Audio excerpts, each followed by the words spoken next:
Siti menggenggam erat kartu transportasinya ke dada, merasakan guncangan bus kota yang penuh sesak membawanya dari kampungnya di pinggiran Jakarta menuju rumah tua megah di kawasan Menteng, tempat nenek Aminah menantinya. Hampir 10 tahun ia membersihkan setiap sudut rumah itu, mengetahui rahasia bisu perabotan antik dan aroma melati yang selalu menguat di udara. Kenangan akan vitalitas yang pernah mengisi ruangan-ruangan itu. Namun belakangan ini, aroma melati tergantikan oleh suasana berat, nyaris terasa, kesedihan dan sesuatu yang lain yang tak bisa Siti sebutkan, tetapi menyesakkan hatinya. Nenek Aminah, seorang wanita berusia 80-an, dengan mata yang dulu berbinar dan senyum yang mudah tersungging, kini menghabiskan sebagian besar waktunya di tempat tidur. Kesehatannya menurun drastis dalam beberapa bulan terakhir, dan bersamanya, tampaknya keceriaan rumah itu pun memudar. Satu-satunya kerabat dekat adalah Budi, cucunya, seorang pria menawan dan tampan berusia 30-an, yang pindah ke rumah itu sekitar setahun yang lalu dengan dalih merawat neneknya. Bagi dunia luar, dan bagi segelintir teman yang masih mengunjungi nenek Aminah, Budi adalah potret cucu yang berbakti, selalu siap sedia dan perhatian. Akan tetapi, Siti, dengan keakraban yang diberikan pekerjaan sehari-harinya, melihat lebih dari sekadar tampilan luar. Ia memperhatikan bagaimana nada suara Budi berubah drastis ketika ia mengira sendirian bersama neneknya, ketidaksabaran yang terselubung dalam kata-katanya, kilatan penuh perhitungan di matanya ketika topik pembicaraan beralih ke harta keluarga.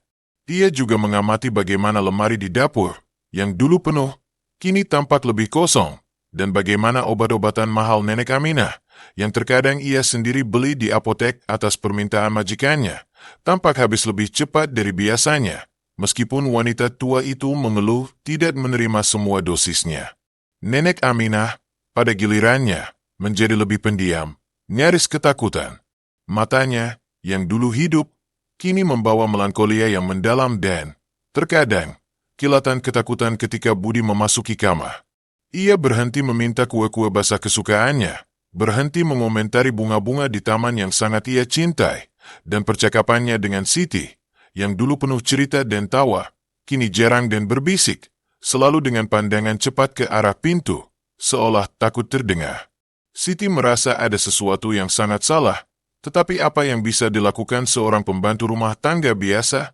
Pagi Selasa itu, ketika sedang membersihkan debu perabotan di ruang kerja lama almarhum Bapak Surya, suami nenek Aminah, tempat yang jarang digunakan, Siti merasakan tatapan majikannya tertuju padanya. Nenek Aminah duduk di kursi rodanya di samping jendela, tampak seperti tertidur, tetapi matanya terbuka sejenak dan tertuju pada sebuah meja tulis mahoni tua sebelum tertutup kembali. Itu adalah isyarat halus, nyaris tak terlihat, tetapi Siti, yang telah belajar membaca yang tersirat dari tingkah laku nenek Aminah, merasa ada makna di baliknya. Kemudian, ketika Budi pergi untuk salah satu urusan penting, misteriusnya, Siti kembali ke ruang kerja. Meja tulis itu berdebu, tertutup lapisan tipis kelupaan. Ia teringat tatapan nenek Aminah dan, dengan perasaan melakukan sesuatu yang terlarang, mulai membersihkan laci-lacinya lebih teliti dari biasanya. Di laci terakhir, di bagian bawah, di bawah tumpukan kertas menguning, jemarinya menyentuh sesuatu yang berbeda. Sebuah buku catatan kecil bersampul tebal, berwarna biru tua, diikat dengan pita satin pudar. Itu tidak tampak seperti dokumen resmi, tetapi sesuatu yang pribadi. Dengan jantung berdebar kencang, Siti ragu-ragu. Pantaskah ia melanggar privasi majikannya seperti ini? Tetapi bayangan mata sedih nenek Aminah dan intuisi bahwa sesuatu yang gawat sedang terjadi mendorongnya. Dengan hati-hati, ia membuka ikatan pita itu dan membuka buku catatan tersebut. Tulisan tangan yang elegan, meskipun sedikit bergetar di beberapa bagian, tidak salah lagi adalah tulisan nenek Aminah. Dan apa yang Siti baca di halaman-halaman berikutnya membuat darahnya seolah membeku. Buku catatan itu bukanlah buku harian yang berkelanjutan, melainkan serangkaian catatan sporadis, refleksi, dan curahan hati, bertanggal beberapa bulan terakhir sejak Budi meningkatkan kehadirannya di rumah itu.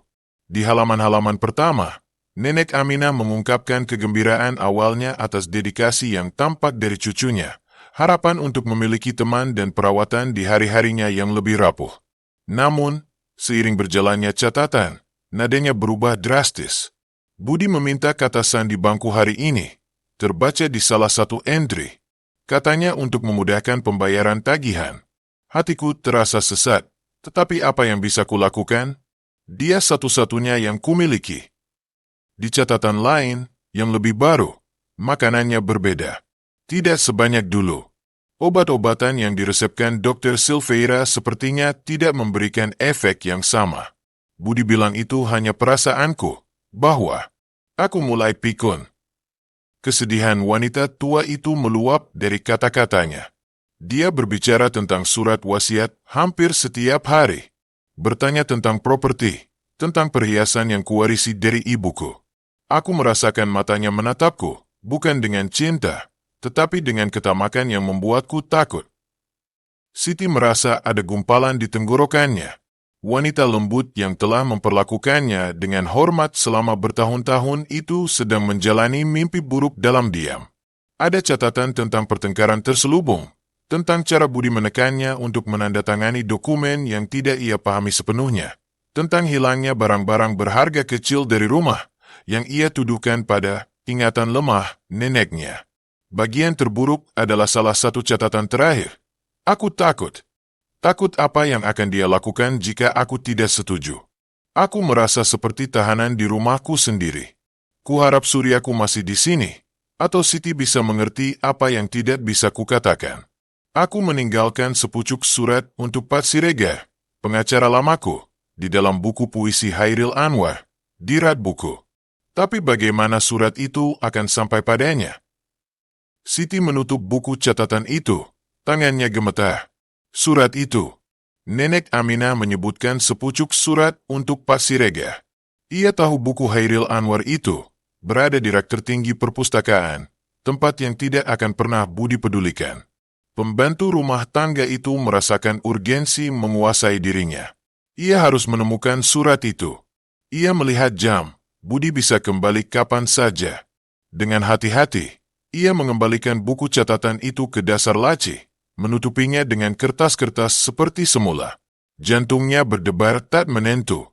Sekarang ia tidak hanya memiliki kecurigaan, tetapi konfirmasi yang mengerikan. Budi bukan hanya lalai, ia kejam, manipulatif, dan, tampaknya, sedang merampok neneknya sendiri.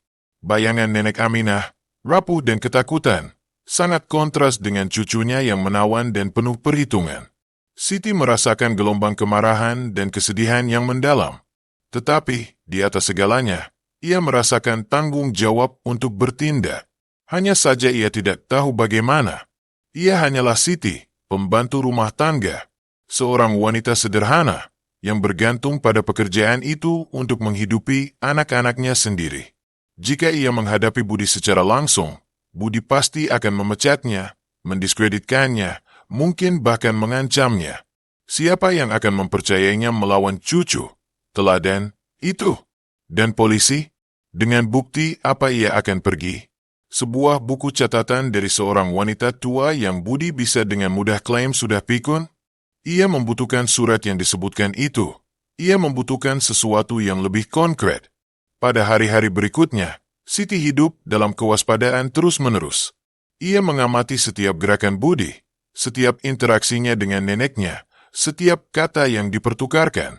Ia berusaha, sejauh mungkin, memastikan nenek Aminah merasa nyaman, meminum obatnya dengan benar, terkadang, lupa, menyerahkan resep kepada Budi agar ia yang menebusnya dan pergi sendiri ke apotek dengan uang yang masih bisa diberikan nenek Aminah secara diam-diam. Budi mulai memperhatikan perhatian ekstra Siti dan tatapan curiganya, membuat suasana semakin tegang. Ia mulai membatasi akses Siti ke kamar neneknya, dengan alasan nenek Aminah membutuhkan istirahat total, dan ia sendiri yang akan mengurus semuanya. Siti tahu waktunya semakin sempit. Kesehatan nenek Aminah tampak memburuk setiap hari, dan kendali Budi atas rumah dan wanita tua itu semakin ketat. Kesempatan untuk mencari surat di buku puisi semakin langka. Ia membutuhkan rencana, keberanian, dan mungkin keajaiban. Kesendirian perjuangannya begitu menyesakkan, Tetapi bayangan mata memohon Nenek Aminah dan ketidakadilan situasi itu mencegahnya untuk menyerah. Apa yang akan Anda lakukan jika berada di posisi Siti? Jika cerita ini sudah membuat Anda penasaran, tinggalkan suka Anda dan berlangganan saluran ini agar tidak ketinggalan bab-bab berikutnya dari perjalanan menegangkan ini menuju keadilan. Kesempatan yang sangat dinanti Siti datang secara tak terduga. Pada suatu Kamis sore, Budi mengumumkan bahwa ia perlu melakukan perjalanan keesokan harinya untuk menyelesaikan urusan keluarga yang mendesak di kota lain dan akan pergi selama akhir pekan.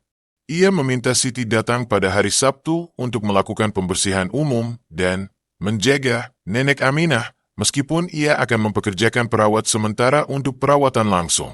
Penyebutan perawat itu menenangkan Siti di satu sisi, tetapi gagasan untuk memiliki rumah hampir sendirian bersama Nenek Aminah selama beberapa jam menyalakan secercah harapan.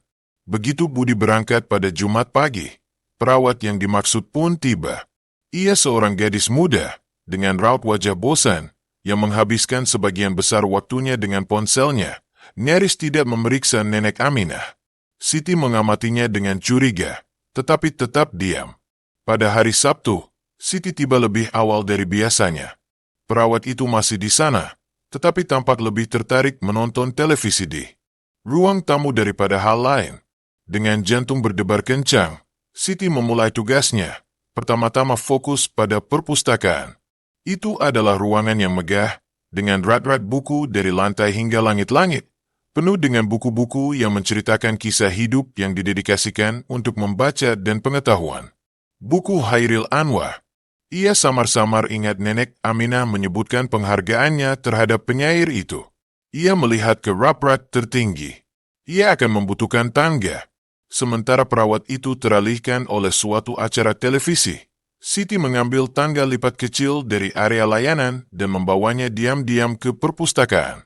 Dengan hati-hati agar tidak menimbulkan suara, ia menaiki anak tangga. Matanya menjelajahi judul-judul buku satu persatu.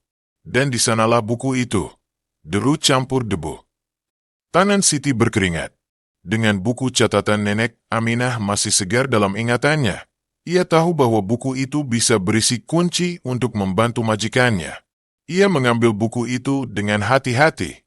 Itu adalah edisi lama, dengan sampul yang sedikit usang dimakan waktu.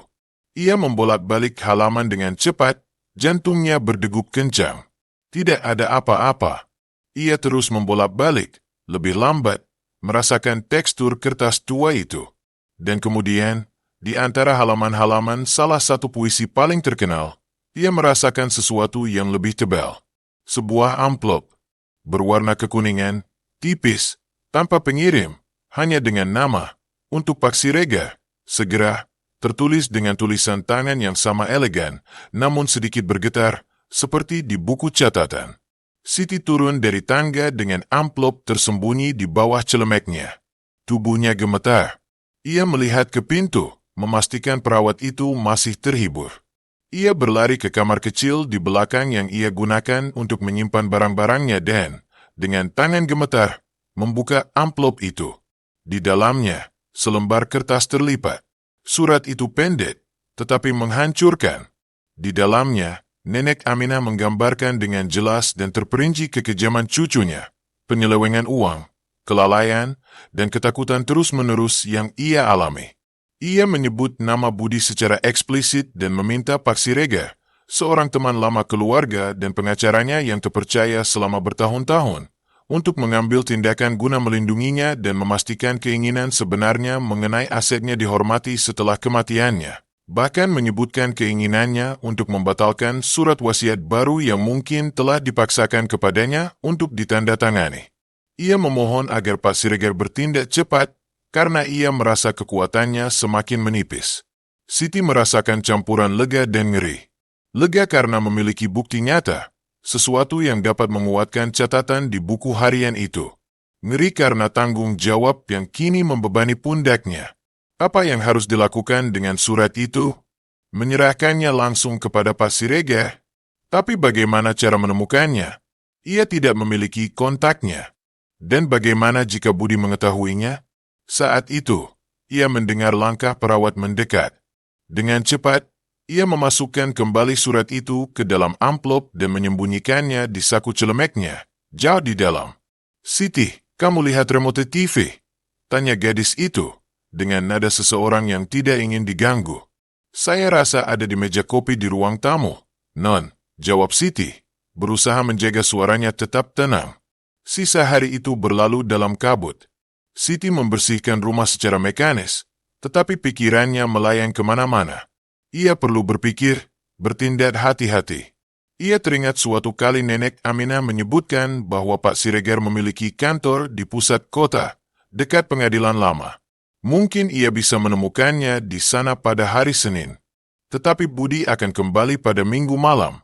Akan berisiko menyimpan surat itu bersamanya begitu lama. Pada Minggu sore, ketika perawat sedang tidur siang di sofa ruang tamu, Siti mengambil keputusan. Ia tidak bisa menunggu sampai Senin. Ketakutan bahwa Budi akan kembali dan, entah bagaimana, menemukan surat atau buku catatan itu terlalu besar. Ia teringat pernah melihat beberapa kartu nama di antara kertas-kertas tua di ruang kerja. Mungkin salah satunya milik Pak Siregar. Dengan sangat hati-hati, ia kembali ke ruang kerja. Diam-diam ia mengaduk-aduk kotak logam tempat Nenek Aminah menyimpan dokumen-dokumen lama.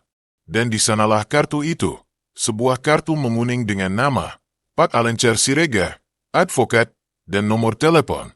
Perasaan lega menjalari tubuhnya. Ia mengambil ponsel sederhananya, model lama yang jarang ia gunakan untuk menelepon, dan memutar nomor itu dengan jari gemetar. Berdering sekali, 2 kali, 3 kali. Kotak suara. Tentu saja, hari itu hari Minggu.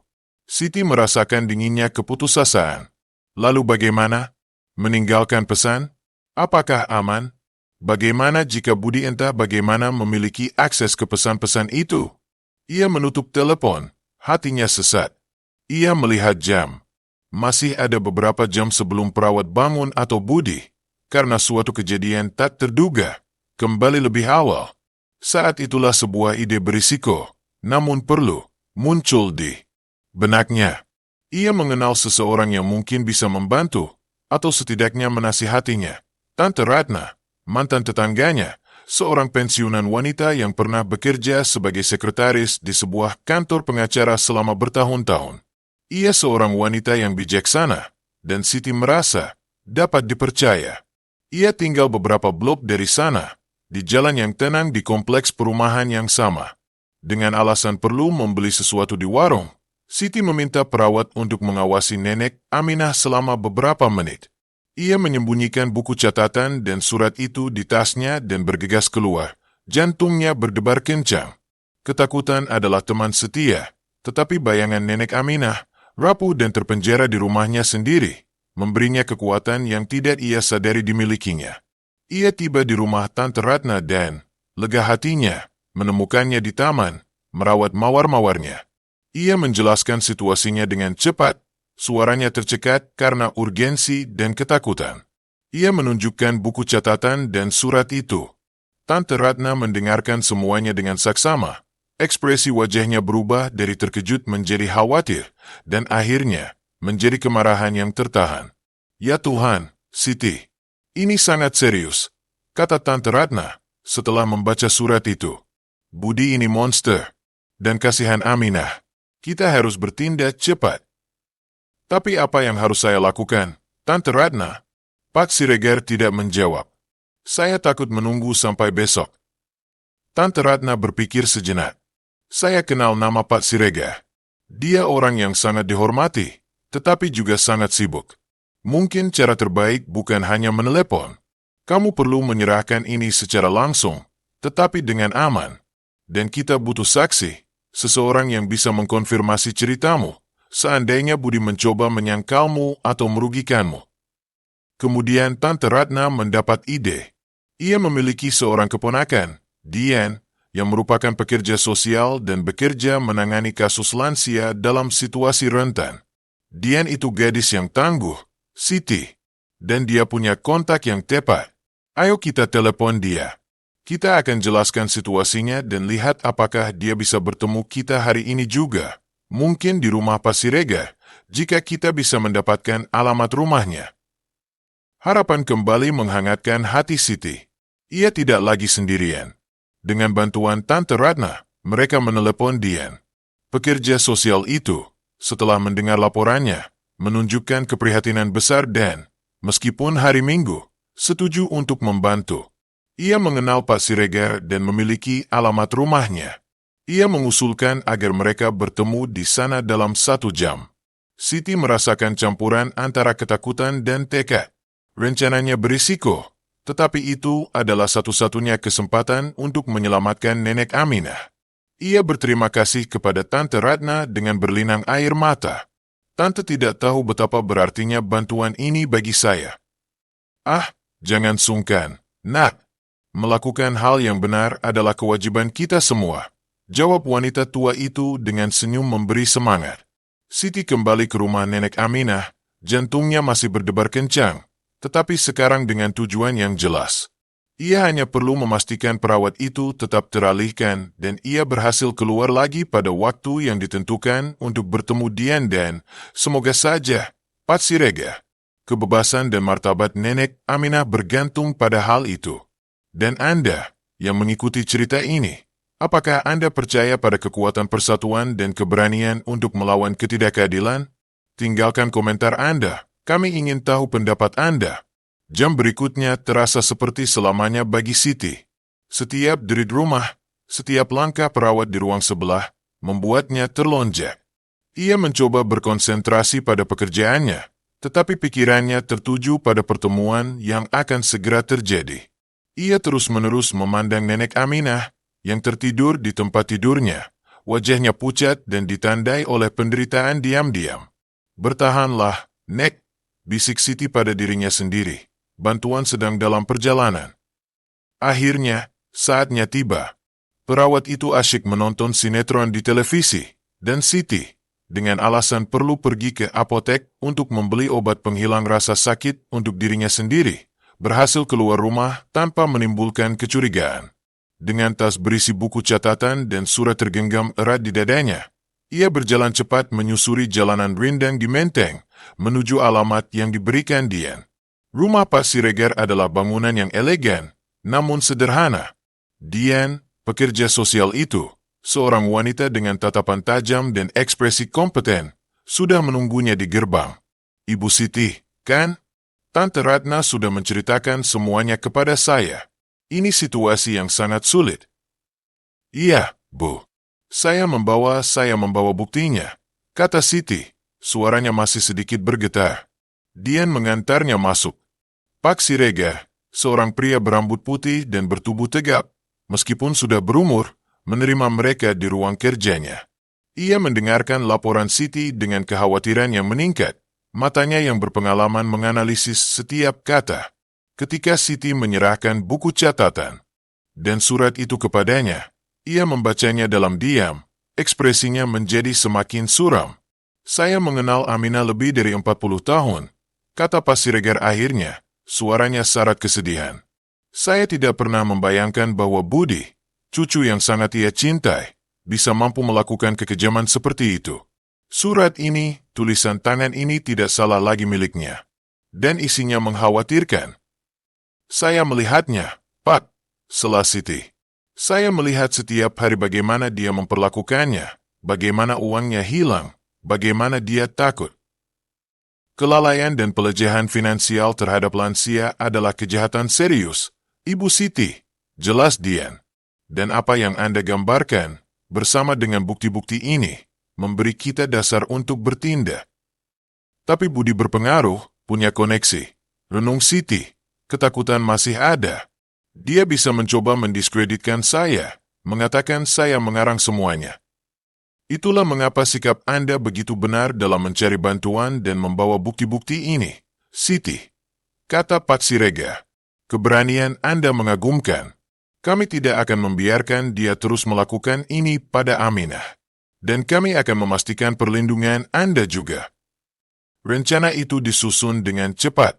Dian akan menghubungi Unit Perlindungan Perempuan dan Anak, PPA, atau Dinas Sosial terkait keesokan paginya, dengan menyerahkan bukti-bukti tersebut.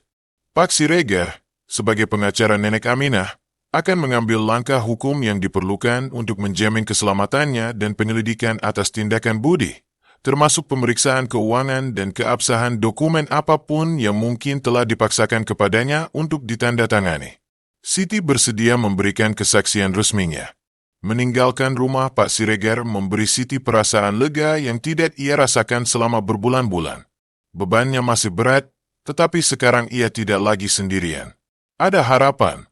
Ia kembali ke rumah nenek Aminah sebelum Budi kembali dari perjalanannya. Hatinya lebih ringan, tetapi masih khawatir dengan apa yang akan terjadi. Ia tahu pertempuran baru saja dimulai, tetapi sekarang ia memiliki sekutu yang kuat dan kekuatan kebenaran di pihaknya. Yang terpenting adalah nenek Aminah tidak lagi tak berdaya. Siti memandang majikannya yang sedang tidur dan berbisik, "Keadilan akan datang, Net. Nenek akan baik-baik saja." Senin pagi tiba, syarat ketegangan. Budi telah kembali dari perjalanannya malam sebelumnya, tidak menyadari apapun yang telah terjadi. Ia bertingkah seperti biasa dengan kepalsuannya, bertanya kepada Siti apakah neneknya bersikap baik, apakah perawat sementara itu kompeten. Siti menjawab seperlunya, berusaha mengendalikan gejolak emosi yang ia rasakan. Sesuai rencana, Dian dan Pak Siregar bertindak cepat. Tengah pagi, ketika Budi berada di kamarnya, pura-pura bekerja di laptopnya, bel pintu berbunyi. Siti membukanya. Ada 2 polisi berpakaian preman, didampingi oleh Dian. "Selamat pagi, kami dari Unit Perlindungan Lansia. Kami ingin berbicara dengan Tuan Budi dan Nyonya Aminah," kata salah satu polisi, dengan sopan namun tegas. Budi turun tangga, raut wajahnya berubah dari terkejut menjadi kesal saat melihat polisi dan Dian. "Apa artinya ini? Omong kosong apa ini di rumah saya?" "Tuan Budi," Dian memulai, "kami menerima laporan serius mengenai perawatan nenek Anda, Nyonya Aminah, dan tentang pengelolaan asetnya. Kami perlu bicara." Keangkuhan Budi mulai goyah, digantikan oleh kegugupan yang sulit disembunyikan. "Ini keterlaluan. Fitnah. Nenek saya dirawat dengan sangat baik oleh saya." "Itulah yang akan kami pastikan, Tuan," jawab polisi itu.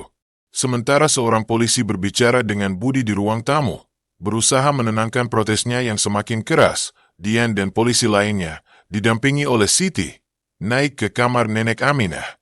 Wanita tua itu, saat melihat Dian, seorang figur otoritas tetapi dengan senyum ramah, tampak sedikit rileks.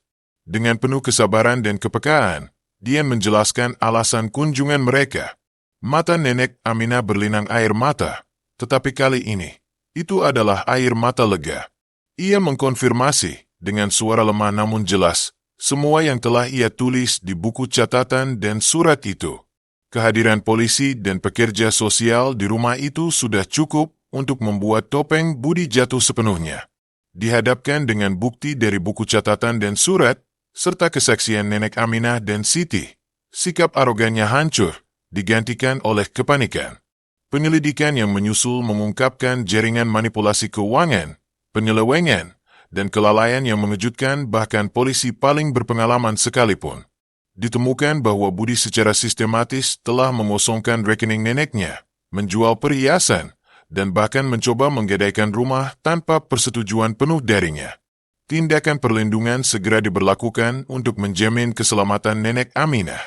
Budi dijauhkan dari rumah dan harus bertanggung jawab secara hukum atas perbuatannya. Pak Siregar memulai proses untuk membatalkan dokumen mencurigakan apapun dan untuk memastikan keinginan sebenarnya nenek Aminah mengenai warisannya dihormati. Berita itu menyebar di lingkungan sekitar seperti api. Citra, cucu berbakti, runtuh, mengungkapkan monster serakah yang sebenarnya. Banyak yang sebelumnya mengagumi Budi sekarang merasa jijik dan malu karena telah tertipu. Dan Siti, pembantu rumah tangga itu, yang sebelumnya tak terlihat oleh banyak orang, menjadi pahlawan tanpa tanda jasa, dipuji karena keberanian dan kesetiaannya. Sikapnya menginspirasi orang lain di komunitas untuk lebih waspada terhadap tanda-tanda pelecehan dan kelalaian terhadap lansia.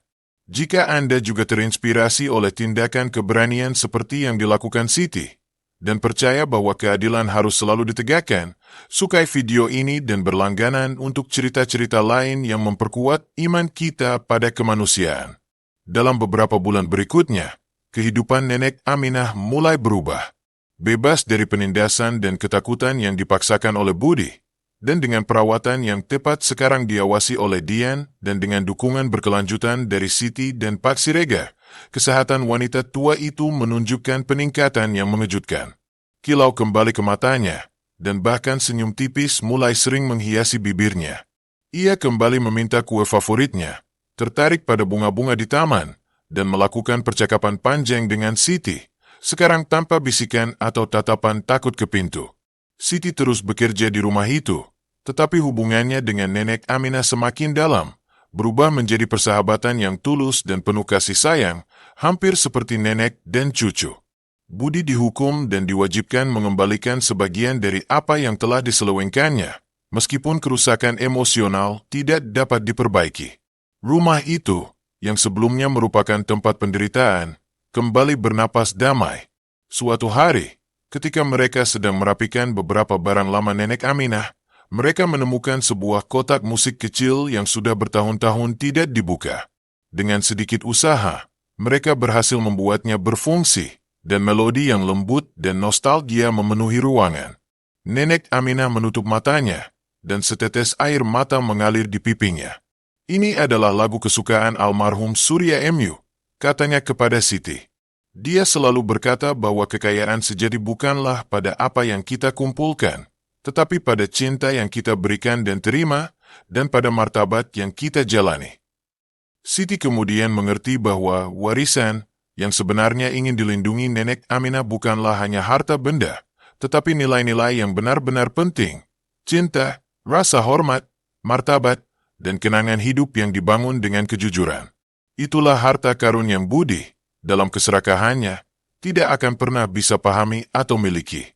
Itulah nilai-nilai yang Siti, dengan kesederhanaan dan keberaniannya, telah bantu lestarikan.